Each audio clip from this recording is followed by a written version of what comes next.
Douglas Murray is a British author and journalist who writes for Standpoint, The Spectator, among many others, and in 2005 published Neoconservatism, Why We Need It. At the age of 20, he wrote actually a splendid biography of Lord Alfred Douglas, the friend of Oscar Wilde. He joins us now from London, England. Welcome to you, sir. Very good to be with you. That's a very general question, but I think most Canadians, most North Americans have a very generous, rather romantic view of Europe. But it's perhaps a Europe of the past, a Europe maybe even of masterpiece theatre. Europe is changing radically, and specifically I mean the size and the sometimes aggression of the Islamic minority within those particular countries. What future for Europe as North Americans think it? Well, it's all to play for, I think. The strange thing has happened to Europe in recent decades because at the same time as our countries have become less dour, less sort of monochrome, less impoverished as they were after the Second World War, they've also had to confront entirely new problems and entirely new issues. And one of the things about this is, as you say, a lot of Americans, a lot of Canadians and others follow British television and so on. They have this romantic idea of this sort of dreaming spires of Oxford, beautiful sights and so on. A lot of that's just simply changed. Mass immigration has changed Britain and Europe for the better in many ways, and also for the worse. And we end up in a very strange situation, I'd submit, where effectively, Europe doesn't know what it is anymore. It doesn't know why it exists, doesn't really know what it's about or what it's for. And I think that's going to change at some point soon, but whether that changes for the better or for the worse is anyone's guess. It's a fascinating subject within the European context, because in North America, we've had to evolve. We've never had a very firm foundation in terms of ethnic identity. It's been relatively vague. But if I think of Europe standing up for something, what does it stand up for? Christianity is to a certain degree being expunged. Secular liberalism, tolerance, these are all very noble, but are people willing to fight for those? I'm quite pessimistic, actually. Yeah, we might have a fight to the end, a photo finish in the pessimism stakes between you and me.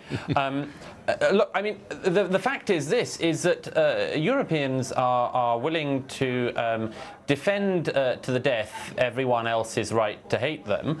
They are willing to protect and defend all values other than their own. And one of the reasons about that is that they don't really know what their own values are anymore.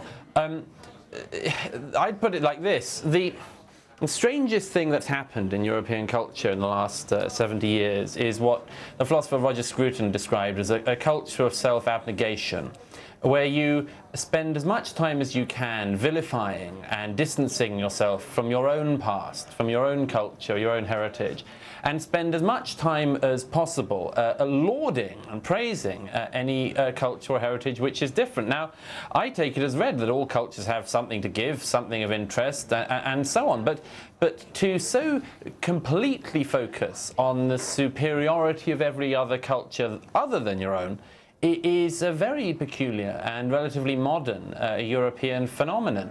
And I just give one example of this, which is that 10 years ago, or a little bit more than 10 years ago, let's say July 2001, most people in Europe knew nothing very much about Islam, didn't have any particularly strong views about it. And in the last 10 years, pretty much thanks to a worldwide epidemic of suicide bombing and so on, now everyone thinks that an expression of sort of cultural generosity, an expression of cultural decency, an expression of cultural sophistication is to be as up as possible on Islam.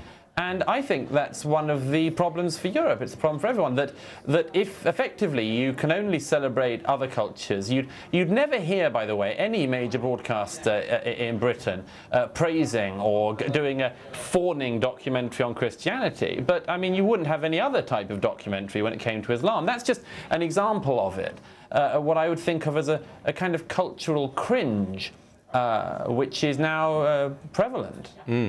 Yeah, I mean, it's one thing for either an internal or external force to oppose the establishment, the status quo, and I think Islam is doing that to a certain degree.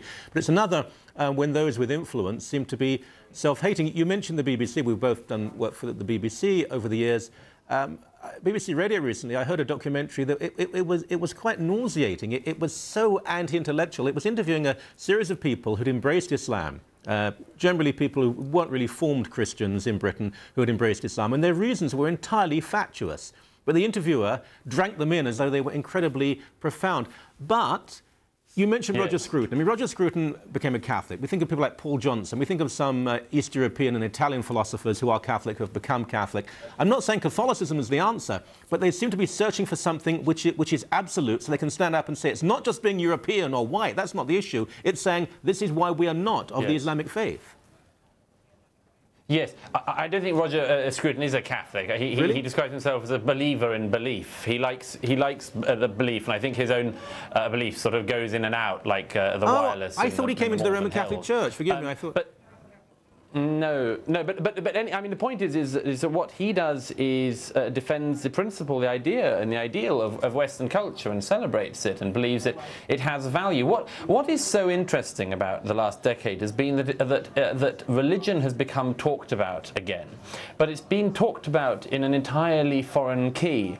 It's very strange development. If you'd have said to somebody in 2000 that the first decade of the 21st century would be primarily obsessed with a discussion of religion, they'd have thought, what? Christianity? Haven't we seen the back of that?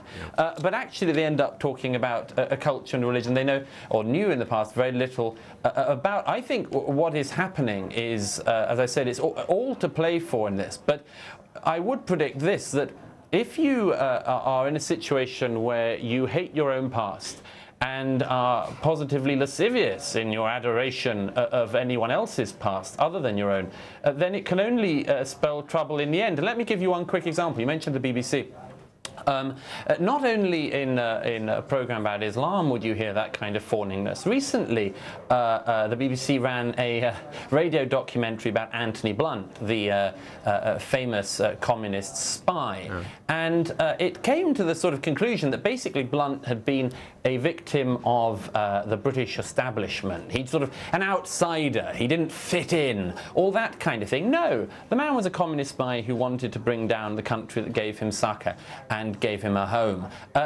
As I say, any country which continually wages war and assaults its own self and its own past can't come to any good.